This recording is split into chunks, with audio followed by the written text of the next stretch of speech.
সেই পতনটা যখন ঘটে যাওয়ার পর আরো অনেকগুলো ঘটনা, আজকের দিন পর্যন্ত অনেকগুলো ঘটনা ঘটে গেছে। যেমন হঠাৎ করে দেখলাম যে ক্যান্টনমেন্টে জামাতের নেতারা, অবিশ্বাস্য, এরা তো সব পলাতক ছিলেন, এবং তাদেরকে মানে খুব 1-1.5 ঘন্টা 2 ঘন্টার নোটিশে সেনাবাহিনী প্রধান তাদেরকে কি করে পেলেন, তাদের কি করে এত সাহস হলো হঠাৎ করে সেনাপ্রধান ডাকলেন আর অমনি তারা সেখানে চলে গেলেন।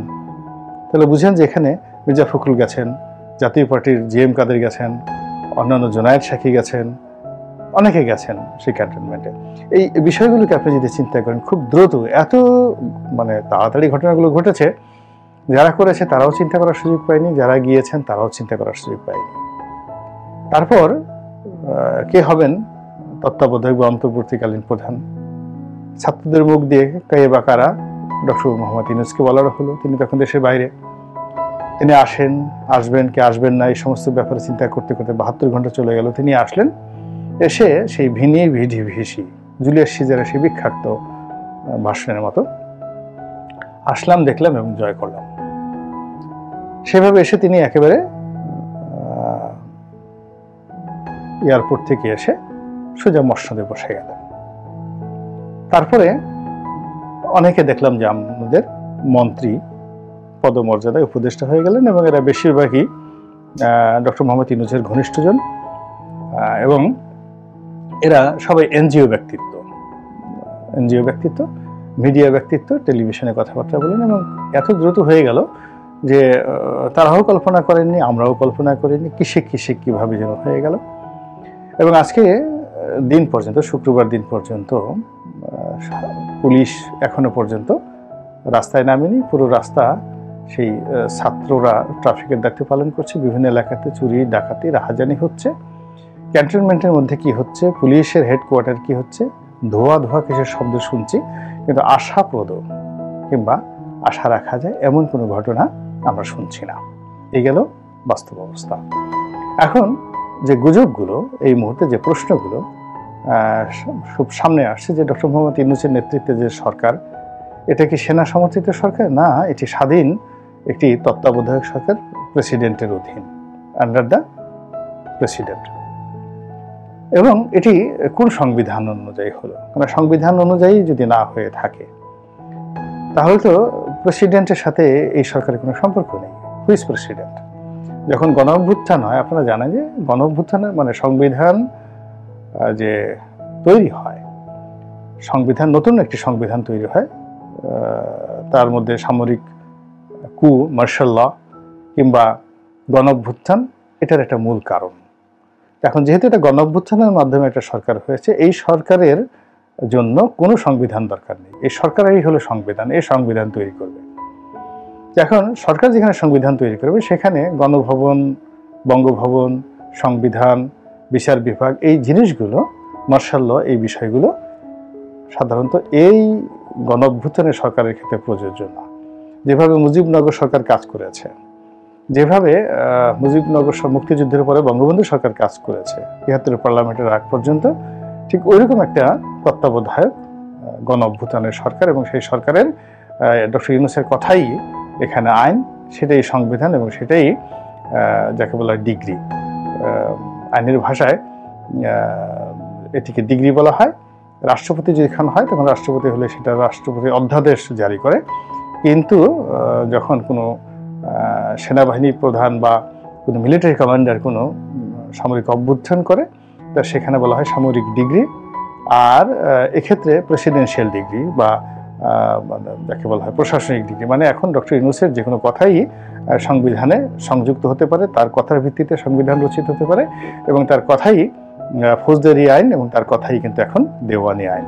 আপনারা আবার বোঝার চেষ্টা করেন, আমি কিন্তু আইনের একজন ছাত্র, আইনের ছাত্র হওয়ার কারণে আমি এই কথাগুলো আইনের দৃষ্টিকোণ থেকে বললাম।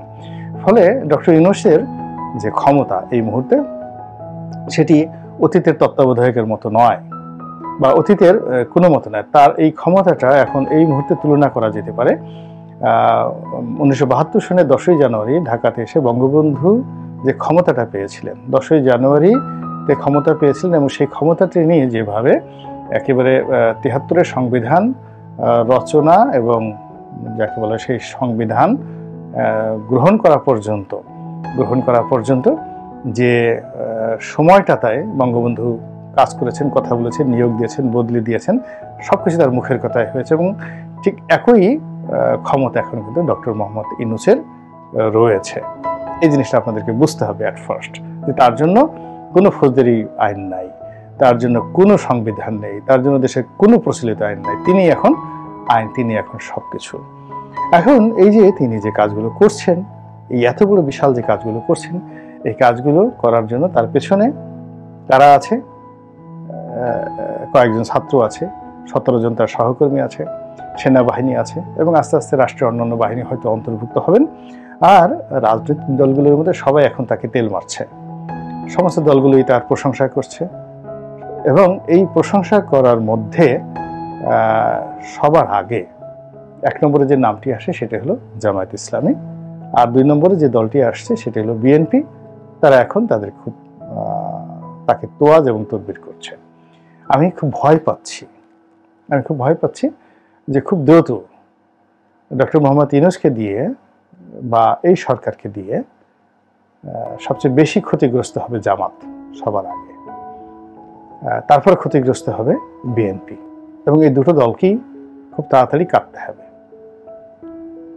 3 নম্বরে যেটি আছে সেটি হলো ডক্টর মোহাম্মদ ইউনূসকেও একটা সময় অনুশোচনা করতে হবে। যদি তিনি তার কর্মপরিধি ওদিন 6 মাসের মধ্যে শেষ করে ফেলতে পারেন, তাহলে তিনি সসম্মানে তিনি তার জায়গায় ফিরে যেতে পারবেন। কিন্তু তিনি যদি 6 মাসের জায়গায় 1 বছর, 1 বছরের জায়গায় 2 বছর, এখন তো কেউ বলছে যে তিনি রাষ্ট্র মেরামত করবেন 6 বছর ধরে, এটি অসম্ভব। ডক্টর মোহাম্মদ ইউনূস অর্থনীতির ছাত্র, কিন্তু তিনি জানেন না ইতিহাস, হয়তো তিনি আমার মতো জানেন না, তিনি রাজনীতি আমার মতো বোঝেন না, তিনি যাকে বলা হয় ধর্মতত্ত্ব, থিওলজি, তিনি কালচারাল রেভলিউশন তিনি আমার মতো বোঝেন না। তিনি গ্রামীণ ব্যাংক কিভাবে হয়েছে, কিভাবে সোশ্যাল বিজনেস করা যায়, মানে তার যে সেক্টরগুলোতে তিনি বিশ্বজোড়া নাম করেছেন সেই ব্যাপারে আমি শিশু। কিন্তু তিনি যেই জায়গাটাতে বসে আছেন, ওই জায়গাটা রাজনীতির জায়গা, সিংহাসনের জায়গা, ইতিহাস এবং যুদ্ধের জায়গা। সামরিক বাহিনীর সঙ্গে কাজ করতে হলে তাকে মাস্টার শানঝুর বইটি 100 বার পড়তে হবে, 100 টাইমস পড়তে হবে। তিনি কি বইটি পড়েছেন? এটা জিজ্ঞেস করে দেখেন তো, যে the art of war by Sun Tzu 100 বার তিনি পড়েছেন কিনা, বুঝেছেন কিনা। যদি না বুঝে থাকেন, সামরিক বাহিনীর সঙ্গে কাজ করা আর মানে বিষধর সাপের সঙ্গে চুমোচুমি করার মতো একই ঘটনা, পুলিশের সঙ্গে বসবাস করা একই অবস্থা। তিনি বাংলাদেশের প্রধানতম রাজনৈতিক দলগুলোর সাথে ডিল করবেন। তিনি যদি ম্যাকিয়াভেলি না পড়ে থাকেন, ম্যাকিয়াভেলির দ্য প্রিন্স যদি না পড়ে থাকেন, তিনি যদি চাণক্য নীতি না পড়ে থাকেন, তিনি যদি আল মুকাদ্দমা পড়ে না থাকেন, তিনি যদি আইনে আকবরী পড়ে না থাকেন, তিনি যদি তুজুকে ফিরোজ শাহী পড়ে না থাকেন, এই বইগুলো যদি তিনি না পড়েন, তিনি যদি কুবলাই খানের বই যদি না পড়ে থাকেন, তিনি যদি তুজুকে জাহাঙ্গীরি না পড়ে থাকেন, তিনি তুজুকে বাবুরি, সম্রাট বাবুরের বইটি যদি পড়ে না থাকেন, তাহলে রাজনৈতিক দলগুলোর সাথে তার যে ডিলটা, এই ডিলটা করা তার জন্য যাকে বলে ভয়ঙ্কর বিষয় হবে, ভীষণ রকম ভয়ঙ্কর বিষয় হবে। তো এই কথাগুলো বললাম এই কারণে যে খুব অল্প সময়ের মধ্যে তিনি যদি এই কাজগুলো শেষ করে সুন্দরভাবে যেতে পারেন, আগের জাস্টিস হাবিবুর রহমানের মতো, বিচারপতি শাহাবুদ্দিনের মতো তিনি একটা ইতিহাস তৈরি করবেন। আর যদি তা না হয়, তাহলে তিনি একটা চক্রের মধ্যে পড়ে যাবেন। সেই চক্র, তার এই 85 বছরের দেহ, 85 বছরের পুরনো মন, 85 বছরের বিচলিত মস্তিষ্ক, এটিকে ব্যবহার করে তার সর্বনাশ ঘটাবে এবং আমাদের অনেকের সর্বনাশ ঘটাবে। তো এবং যেটি শেখ হাসিনার ক্ষেত্রে ঘটেছে, এবং শেখ হাসিনার যে স্যাটিসফ্যাকশন ছিল, সফলতা ছিল, ডক্টর মোহাম্মদ ইউনূসেরও সফলতা অনেক বেশি, কিন্তু তার যে ডিসস্যাটিসফ্যাকশনের পরিমাণ অনেক বেশি। তো ফলে এখন এই যে বর্তমান যে রাজনীতি, সেই রাজনীতির যে সীমা পরিসীমা, এগুলো মানে বুঝতে হবে সবাইকে। সবার পরিমিত বোধ যদি না থাকে তাহলে তাকে জীবনের শেষ প্রান্তে কাঁদতে হয়। আলেকজান্ডার দ্য গ্রেট, তিনি ভারত আক্রমণ করেছিলেন এবং ভারতে আসার পর তিনি বুঝলেন যে তিনি একটা রং জায়গাতে আসছেন। এত কাল যাদের সাথে যুদ্ধ করেছেন এর সাথে এরা অন্যরকম, এর পরিবেশ একরকম। ফলে ভারত থেকে যাওয়ার পথে তাকে মারাত্মক ক্ষয়ক্ষতির মুখোমুখি হতে হয়েছিল। সৈন্যরা বিদ্রোহ করেছিল এবং কয়েকটি স্থানীয় গ্রুপ তার উপর আক্রমণ করেছিল এবং একটা যুদ্ধে তিনি মারাত্মকভাবে আহত হয়েছিলেন। এবং এই শরীর নিয়ে তিনি যখন রাশিয়া অতিক্রম করছিলেন, মধ্য এশিয়া, তিনি খুব অসুস্থ হয়ে পড়লেন এবং ইরাকে গিয়ে তিনি একেবারে বেশি অসুস্থ হয়ে গেলেন এবং সেখানে গিয়ে ব্যাবিলন নগরীতে গিয়ে তিনি, ব্যাবিলন অথবা আলেকজান্দ্রিয়া তারপর এখন তিনি মারা গেলেন। ব্যাবিলনে, সম্ভবত ব্যাবিলনে তিনি মারা গেলেন। তো এই যে আলেকজান্ডারের মতো বিশ্ববিজয়ী, তিনি তার সীমা বুঝতে পারেননি। নেপোলিয়ন বোনাপার্ট একটা সময় তার সীমা বুঝতে পারেননি, ফলে তার সারা জীবনের অর্জন এসে সেই সেন্ট হেলেনা দ্বীপে বন্দী হয়ে গেল এবং সেখানে তিনি মারা গেলেন। জুলিয়াস সিজার একই অবস্থা, সারা জীবন তিনি যা ধরেছেন তা অর্জন করেছেন, কিন্তু জীবনের শেষ দিকে এসে তিনি তার সীমা অতিক্রম করে ফেলেছিলেন। এখন প্রত্যেকটি মানুষের, শেখ হাসিনার পতনের পেছনে মূল কারণ হলো তিনি সীমা অতিক্রম করে ফেলেছেন না। তো এখন যারা এসছে, মানে যারা কাজকর্ম করছে, তাদের প্রথমত একটা সার্কেল তৈরি করতে হবে যে এটা আমার সীমা, আমি এই সীমার বাইরে যাব না। এখন সেই সীমা তৈরি করে তারা যদি 3 মাস বা 6 মাস তারা বললেন যে আমরা 3 মাস থাকবো, 6 মাস থাকবো, হতে পারে। অথবা আমি 6 বছর থাকবো, রাষ্ট্র সংস্কার করব, এটা নিয়ে একটা গণভোট হতে পারে। তাকে যদি সে গণভোটে লোকজন অংশগ্রহণ করে দেয়, অসুবিধা নেই, তিনি 6 মাসের জায়গায় 6 বছর থাকতে পারেন। কিন্তু একটা বিষয় হলো এই রাষ্ট্র মেরামত, এটি একটা চলমান প্রক্রিয়া।